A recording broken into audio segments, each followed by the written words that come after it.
Good morning, traders.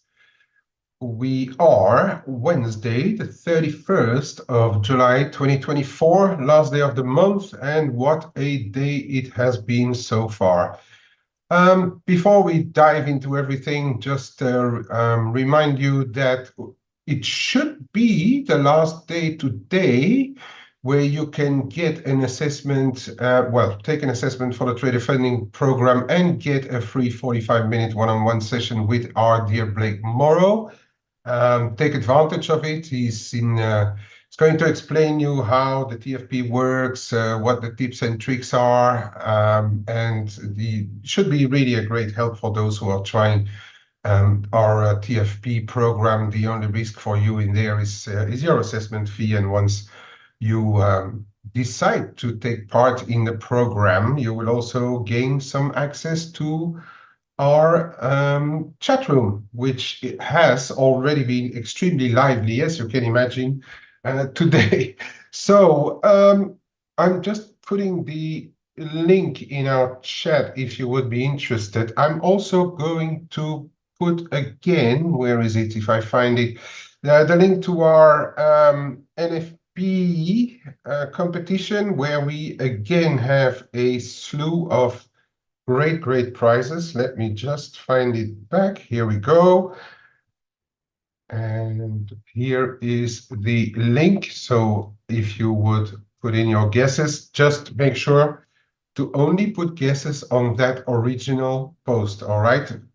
Guesses that people from our team are reposting on their own timelines will not be taken into account, okay? Only guesses to the original post will be taken into the account.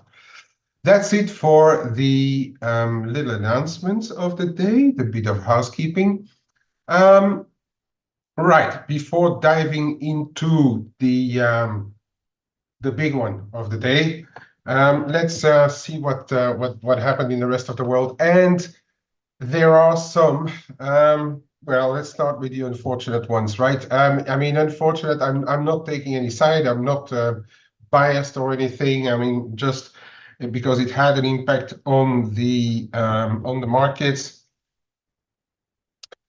We had this attack in the Middle East where Israel, which has been confirmed afterwards, has killed the political Hamas leader, and also at the same time, since the Middle East tensions are definitely going up a notch again, the US had to strike some places in Iran as a retaliation and protection for their own troops over there. So all of these had a bit of initial impact on risk, but basically the main ones benefiting from it, as I will have a look at it later, are the metals, and we are seeing a rebound now unfolding in the oils as well.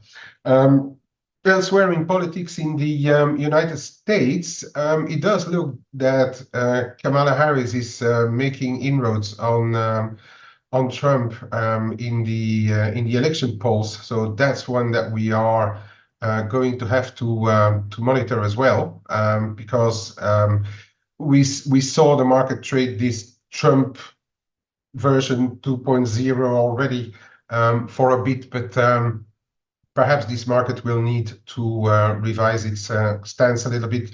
More on this a bit later, because there are more pressing issues today. We had a bit of a comment yesterday about the ECB lane as well, saying that the inflation is still a bit too sticky right now. So he's not really taking any side in regards to the ECB meeting in September, but he does say that he still sees inflation return to 2% in 2025, so that's further down the road. He still sees the inflation come down, and actually we did have a fair slew of inflation data coming out of Euroland this morning as well, and yesterday, as we saw with Germany. Then over to China.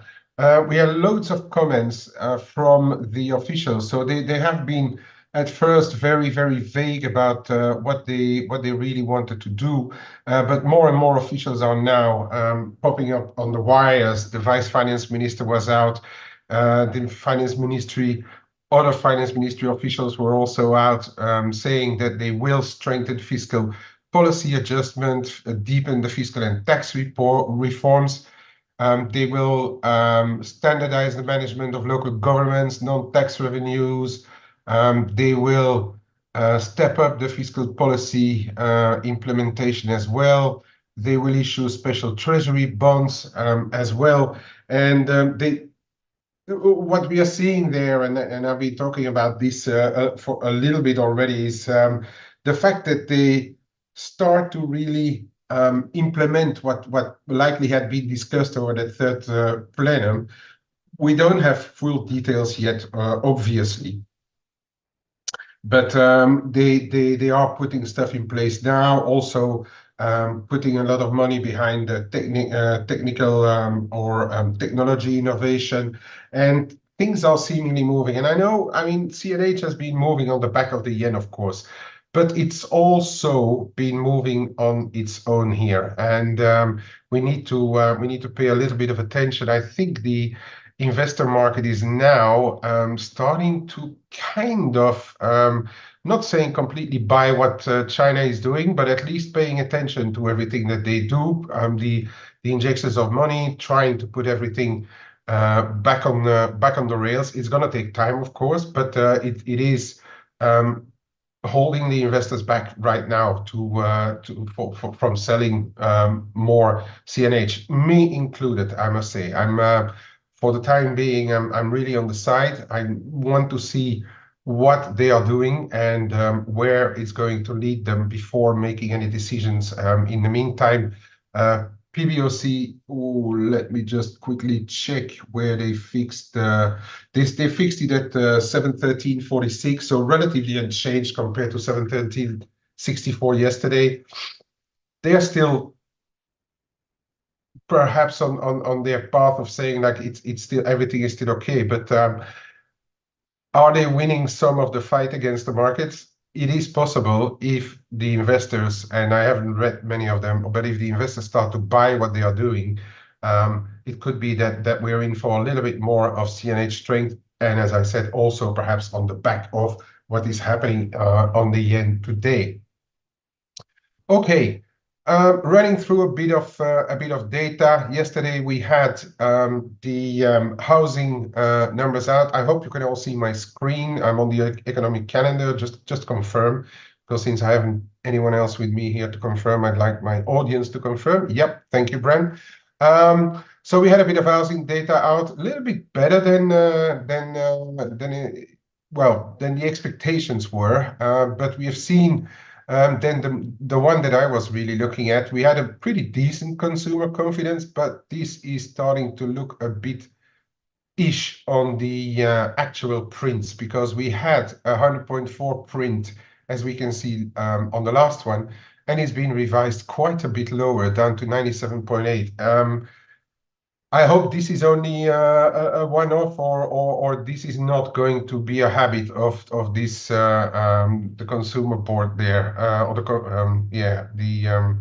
consumer board. Because if we start to have the conference board, if we start to have revisions all the time, it's going to be very hard for us to judge what the consumer is really up to in the United States. And being one of the sides of the economy that Powell and the Fed are really looking very closely at, it would be better if we have like solid numbers to bank on. Furthermore, the jolts, not a lot. The balance between openings, quits, and stuff hasn't changed an awful lot. It didn't move the markets very much either. So moving on for that one, we will have the ADP today and a few more data. So let's run over those data that we have. And I will talk, of course, extensively about the Bank of Japan today, but I'm just going to run through everything right now. Also have a quick look at what is expected for the rest of the day. And then I'll talk specifically about what the Bank of Japan decided and especially what's been said afterwards. All right. We had a few data out, mixed bag there. One up, one down. We had the retail sales coming in a little better in what? No, sorry, that's Korea. I thought Japan. Oh, here, retail sales in Japan, better than expected. Pretty decent number, around 3.7%. Small revision to the downside on the last one, but the problem is still around here somewhere, and that's those negative IP data. It's a very volatile number, okay? Expectations are what they are. They always usually expect relatively decent numbers for the next month, but it's a pretty volatile number. This one is still not great, but it has been completely overshadowed by what happened on the Bank of Japan side, of course. Then we had a pretty big jump in the Kiwi business confidence number. That's a very big jump actually here. Also, the National Bank of New Zealand Loan Activity Index rose, and that was a bit half in contrast with what happened in Australia. But I think in Australia it's a bit of a I would say a bit of an oversized reaction to it. Yes, we have seen on some of the core numbers, we've seen a bit of a screw back here. But when we look at the headline numbers, they came out pretty much as expected, even a tad higher than the prior one, Q2. But then if you look at the retail sales were all right already in June as well. This is Q2 number as a whole, but we see a little bit of an uptick here in June. But then the market took those ones as a green light to scale back nearly completely on RBA rate hike expectations. That's a case of the pendulum swing again, right? I mean, the market went into expecting rate hikes from the RBA. As we have been talking so often on our shows, and as I've been saying, I mean, I don't think that any central bank really still want to hike, but that's what the market was pricing. Now we had a bit of a pendulum swing again, and the rate hikes have been taken off the table, and we have seen the Aussie come down quite substantially actually, trading around 65.40. We went all the way down to 64.80 on the back of it. I do think it's a bit of a mix. It's not only due to what's happened in Australia and on that CPI as such, but also perhaps still some Aussie yen in there, still some perhaps the risk factor perhaps in the markets, because we know that the commodity currencies are a bit of a risk environment as well, where when risk goes up and down, Aussies tends to move with it. And also, I still think that there were quite a few people positioned relatively long Aussie, and we've seen one that really has taken a big dive there is the Aussie Kiwi overnight. So I think people were still a bit positioned long there, and they got rinsed those positions. It's been a bit of a theme over the past week and a half that a lot of risk-related or general risk positions have been wiped out pretty much. Chinese PMIs, mixed bag, moving on. I don't think that was the big mover for the Chinese yuan. Bank of Japan coming back to it. Then we had the bit of German data here. Import prices ticking up slightly.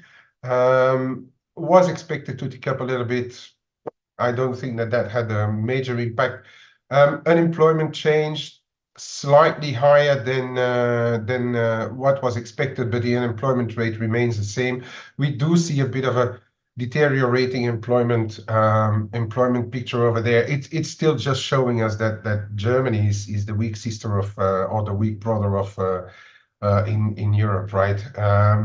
It is still not going pretty well there. French CPI coming down a tick versus expectations, but all in all, we can see that it ticked up like 0.1 versus the prior month.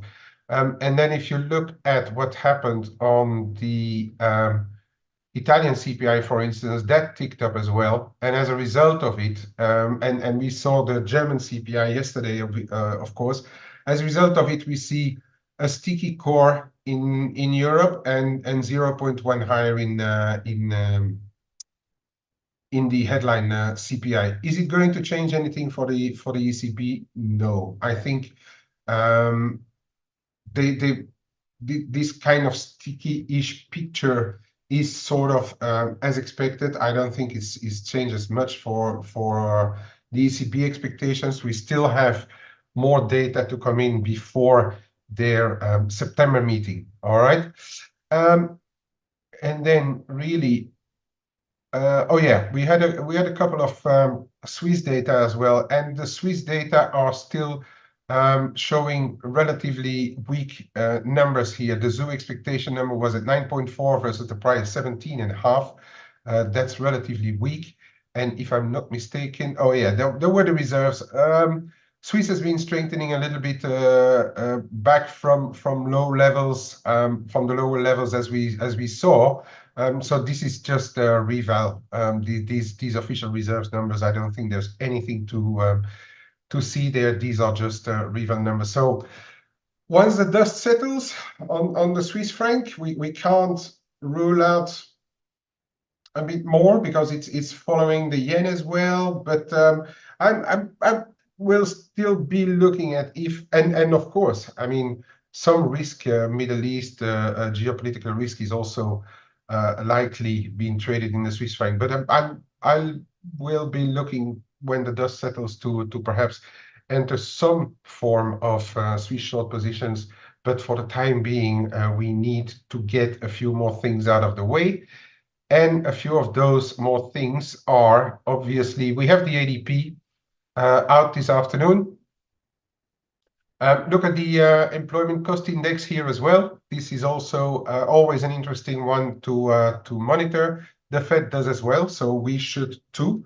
Then we will have, for the Canadian watchers, it is a month delayed, right, versus the rest. I mean, this is even a May number.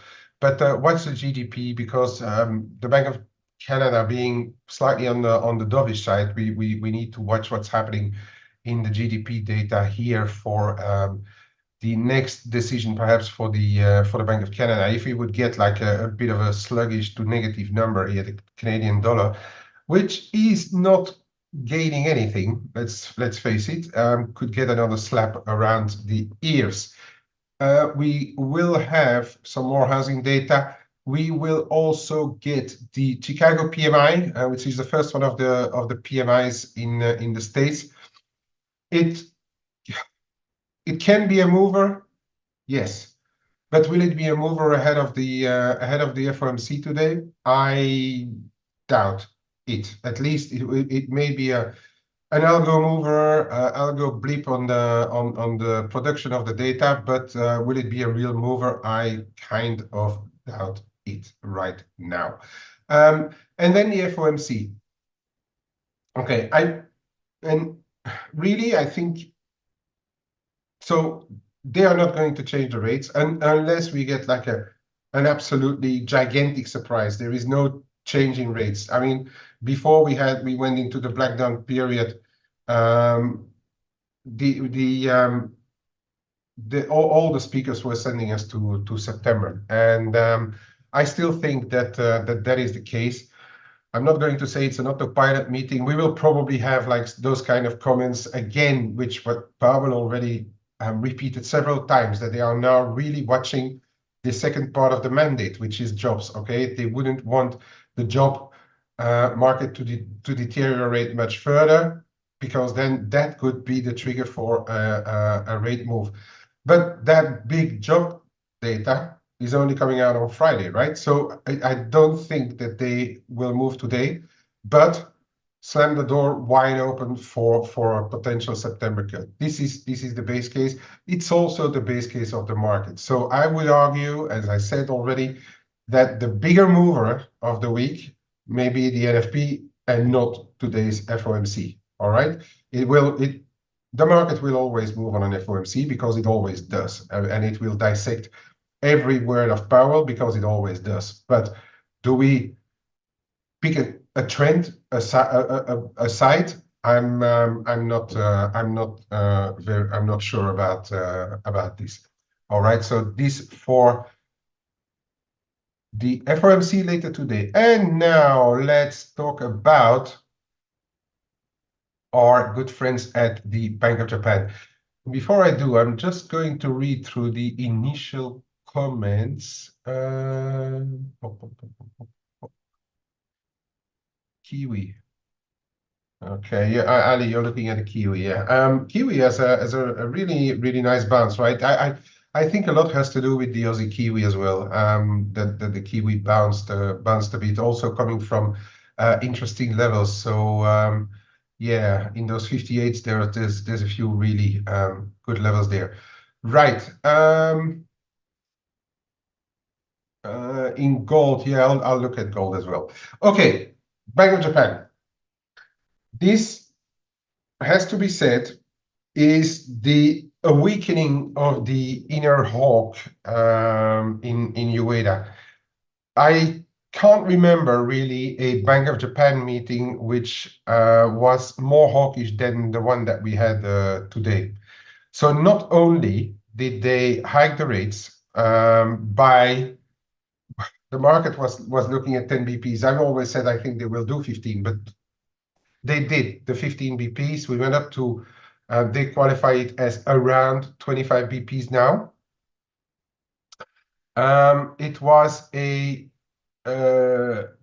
hawkish report on the interest rate side of things. Now, and let's go straight away to what happened in the dollar yen, because it's easier to. I'm going to go on to the shorter time frame as well, just to show the moves that we had on the Bank of Japan. So we had the announcement on the Bank of Japan, hike rates, okay, and from we were trading around where 152 3/4 or so before the announcement. We had that dip, that quick drop down to 151.5 on the announcement of the rate hike. I don't know why the market was so surprised, but it was surprised, and it was a hawkish rate hike, let's call it that way. Then we had this immediate bounce here of about 200 points, and that is explained by the fact that they, and perhaps I should I take the Bank of Japan? I'm going to show you what the reason for the bounce that we saw.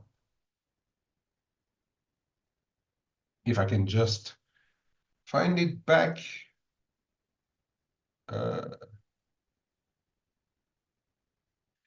Where's their announcement here?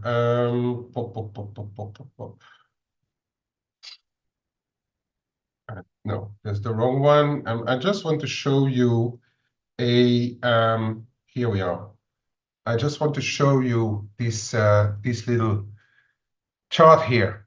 And this is the reason for the original bounce that we had in the dollar yen, because we have been talking about this being the kicker, right? The JGB scaling back of the JGB purchases, and there was a lot to do about how much they could do initially, and then they actually decided to do only 400 billion of reduction in the JGB purchases each quarter for the next 2 years to bring down the final in around April 2026. They will bring it down to actually sub 3 trillion, but it's the slope that the market took as an excuse to not buy yen at the time.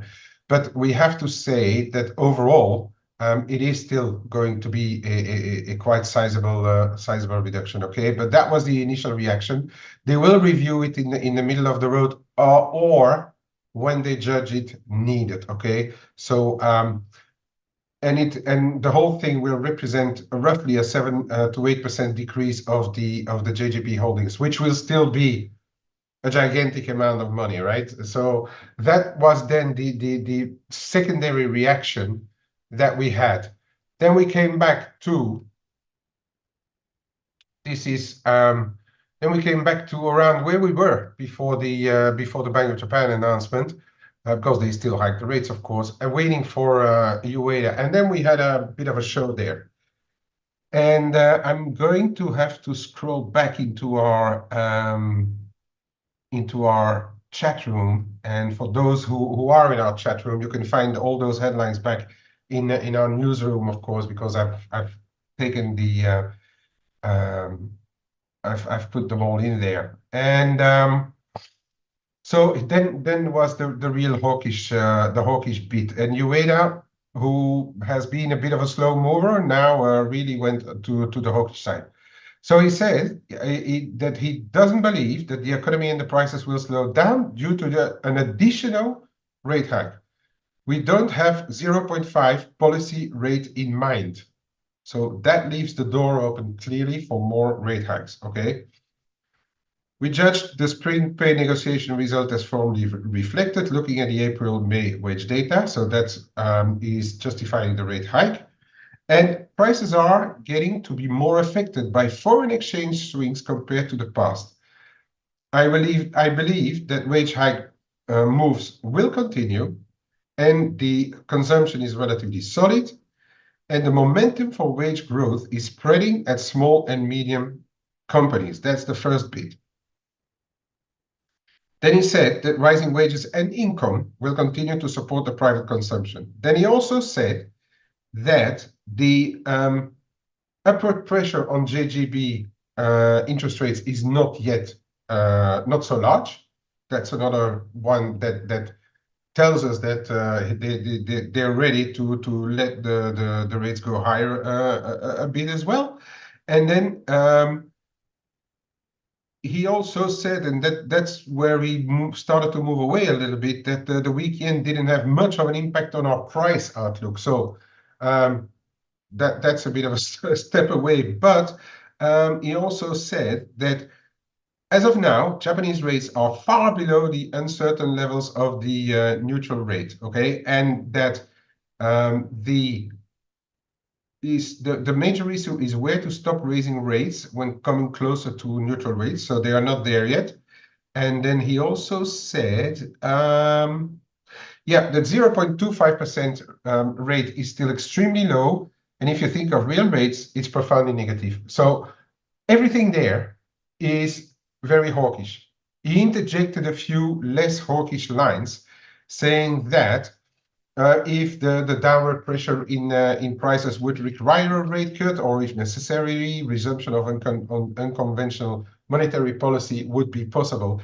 They also said, and that is one that he said relatively at the start of his press conference, that they rather would let the short end go than the long end, because they said if the long end yields really started to take off, they could do some fixed rate operations to cool down the jump in the longer end of the curve. So hence I'm saying that YCC is dead, but perhaps YCC is not completely dead. If they see the long end rising and where to, I don't have a view on that right now, but I could imagine we're talking about add another 25 BP hike, for instance, like a 10 and a 15 BPs or so. If the long end responds and we're going up to levels of around 1.5% in the 10 years, they may start to view this as going far enough. All right. So this is, but it requires time to find that one out. But overall, as I said, this is a very, very hawkish pressure. And as the press conference went on, we can see this dollar yen really, really, well, dollar yen, you name it. I mean, all the yen pairs really got hammered very, very hard. And of course, as a result of it, we have broken back under the 152 line now. which is a big level on whatever chart we were looking at. We always said that this would be a big level. You also look at the daily here now. We've broken below the 200 DMA as well, which is around 151.60. There was another level here, which is the 50% of the 2024 rally in the dollar yen. We've broken below that as well. I couldn't even retest it on the small bounce that we saw like about an hour or so ago. So what's next? Well, I mean, this market is turning now, right? So we have end of month to come, and some of the models are calling for more yen buying at the end of the month. So keep the clock at hand. Keep the some of those rates at hand as well. The 151.10, 151.60, 152 should already on bounces start to show up right now. But if we see more yen buying on this afternoon fixing, we could actually see a move under 150. 150 is always going to be a bit psychologic, but we are now getting close to a more medium trend line here. This is from early 2023 when we had the post 2022 interventions. The move down on the back of the big move down on the back of the US CPI coming down. Then those bounces that we had, and the last one was at the end of 2023, where we were trading on the trend line right at the end of the of 2023, and we started the last big leg higher on the dollar yen here. It's 150 points, well, call it 200 points away. It's 200 points away, but it's the yen, right? And looking at how much we've done 155 down to 100 and close to 150. We've done 5 big figures here. Those extra 150, 200 points would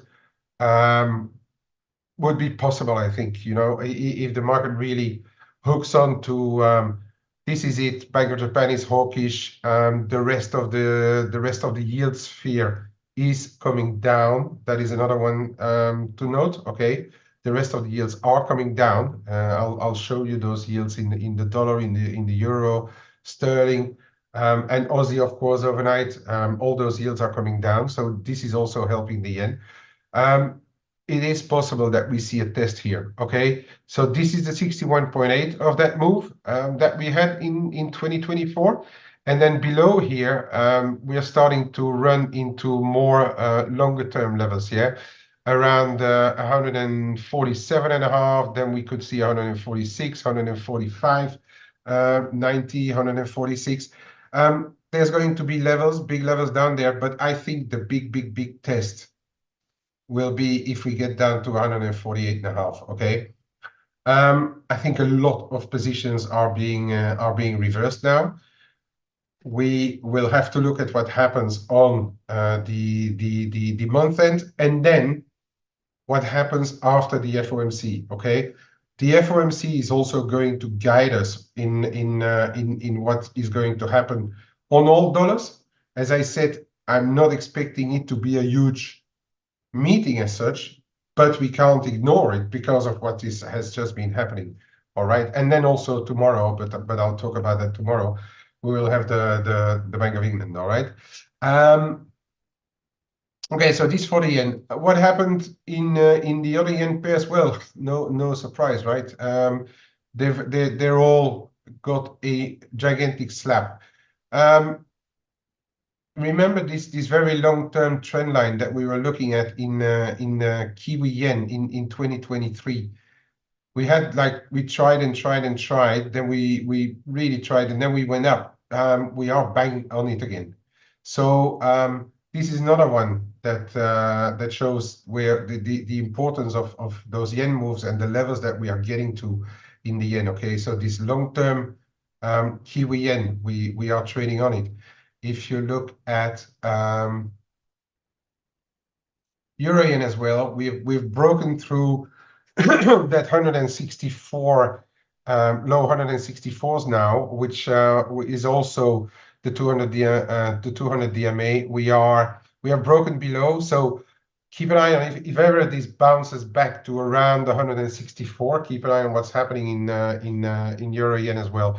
I think right now, looking at how hawkish it was, looking at how the market reacts, I would be surprised if we straight away start to go back higher. That would be a real surprise. So I think that for the time being, if we get bounces in stuff, we are going to find rally sellers still, because it looks like the market is a bit traumatized by this Bank of Japan meeting and the hawkishness that especially Ueda showed. Okay. Where can we go to next? 160, right? 160 is going to be a bit of a psychological level, and it's also our March level here, and it's going to be, let me kill those, hide those a bit. It's also going to be a bit of a intermediate level here. This low, also a few fibs around there. Hi, Angela. If you look at the longer term trend line, it's not as violent as the dollar yen, but it's just different. Longer term, 158, 157 and a half, 158. There's going to be stuff to be watched if we get more downside. That needs to be for that we need to break 161 and 160. Okay. On sterling yen, and that's going to be an interesting one into tomorrow, of course.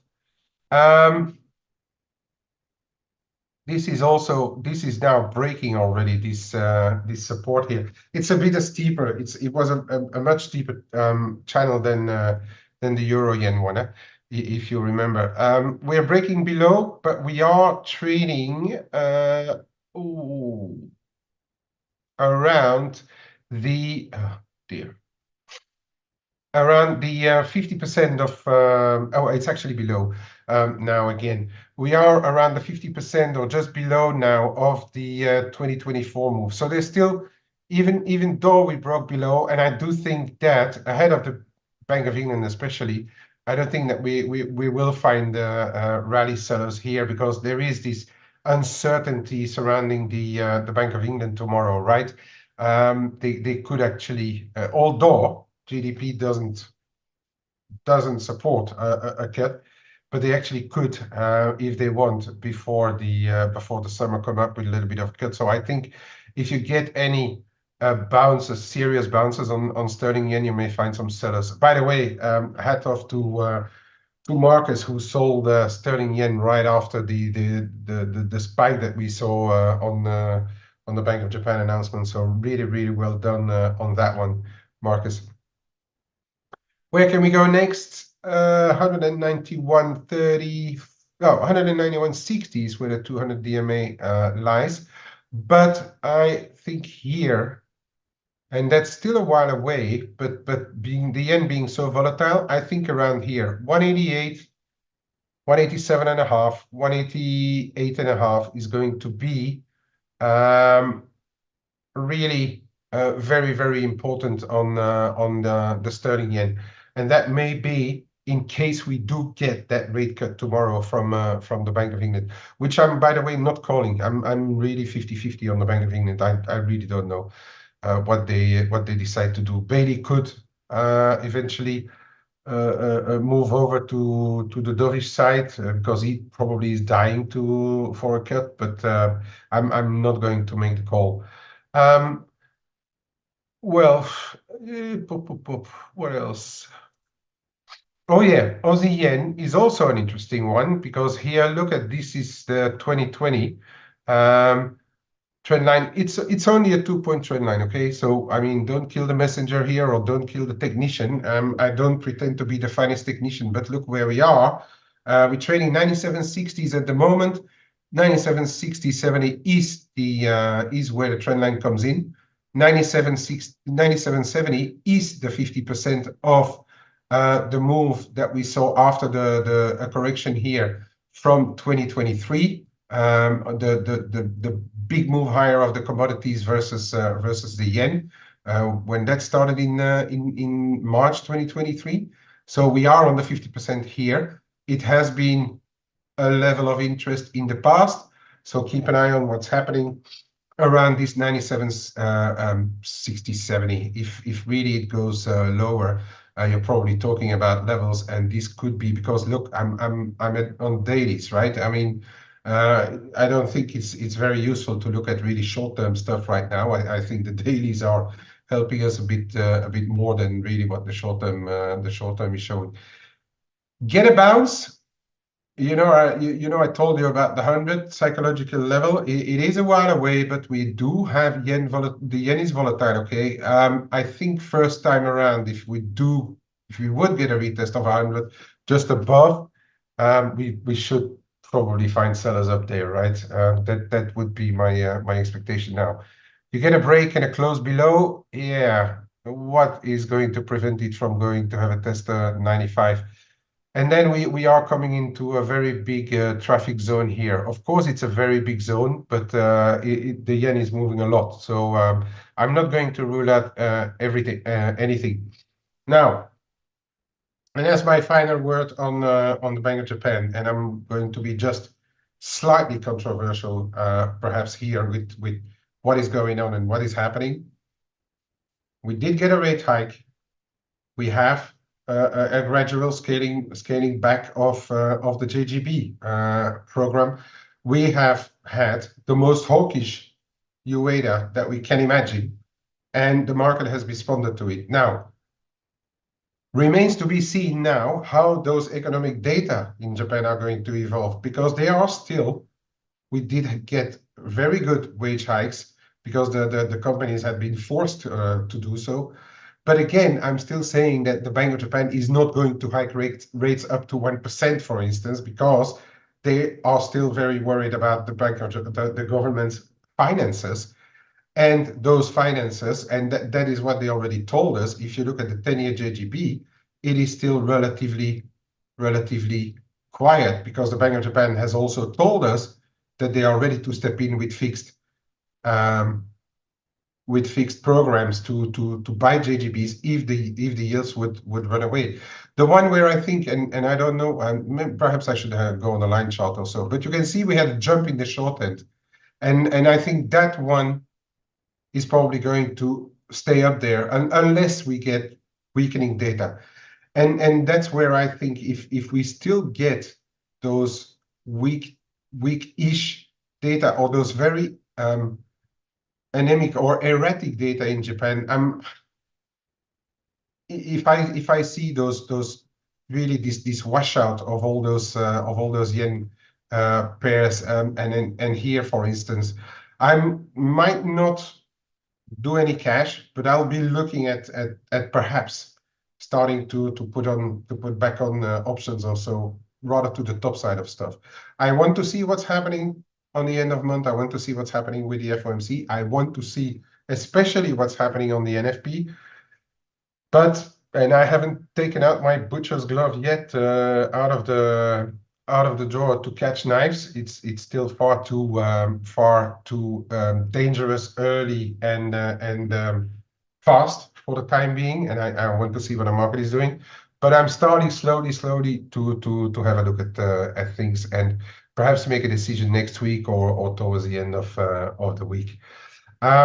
Michael, you're absolutely right. That's the other thing that we have to look at, and we can see that all the yields, because people are always talking about the US yields, and yes, US yields are going down, but look at what the German yields are doing. They are going down as well. We look at the 10s. Okay, let me look at a closer one.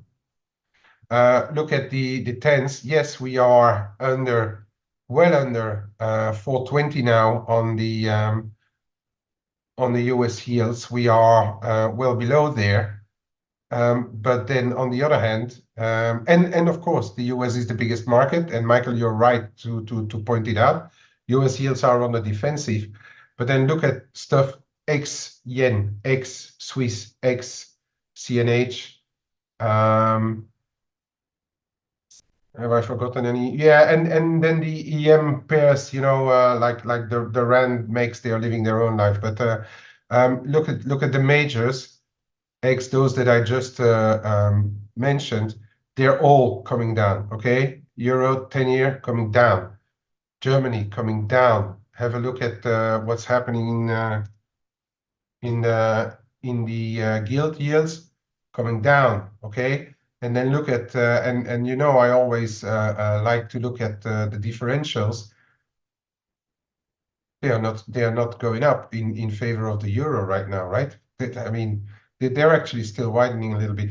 I don't think the FOMC is going to change much in that respect. We may see a few blips here and there because I do think Powell is going to open September, but well, okay, Michael. Michael says feels like 2007, 2008. That's a global financial crisis. Are we in crisis mode right now?